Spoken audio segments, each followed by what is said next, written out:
শুভ বৃহস্পতিবার। আর এই বৃহস্পতিবার হলো মা লক্ষ্মীর বার।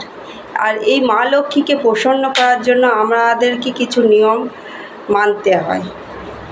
নমস্কার, রাধে রাধে। আমি অ্যাস্ট্রোলজার বর্ণালী শাস্ত্রী। আমি আবার আপনাদের সামনে চলে এসেছি একটা নতুন ভিডিও নিয়ে, যেটি হলো মা লক্ষ্মীকে প্রসন্ন করার উপায়।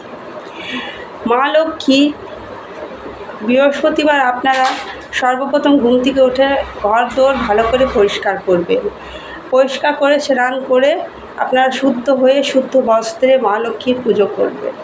মা লক্ষ্মীর অতি প্রিয় হলো পদ্ম ফুল। চেষ্টা করবেন পদ্ম ফুল দিয়ে পুজো করার, পদ্ম ফুলের মালা পরাবার, পদ্ম ফুল দিয়ে পুজো করার।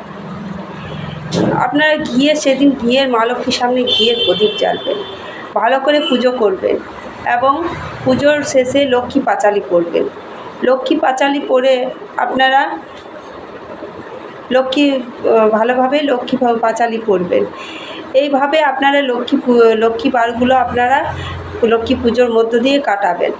তারপরে এই দিন নিরামিষ আহার করবেন। বাড়ির প্রত্যেকে সেদিন নিরামিষ আহার করবেন। কোনো রকম মাছ, মাংস, পেঁয়াজ, রসুন আপনারা সেদিন খাবেন না।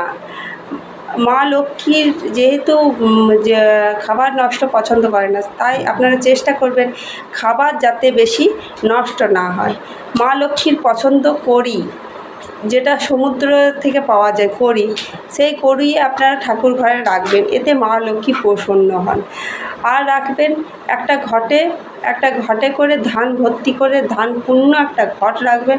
আর তাতে অবশ্যই একটা 16 আনা রাখবেন। এতেও মা লক্ষ্মী প্রসন্ন হয়। নমস্কার, রাধে রাধে।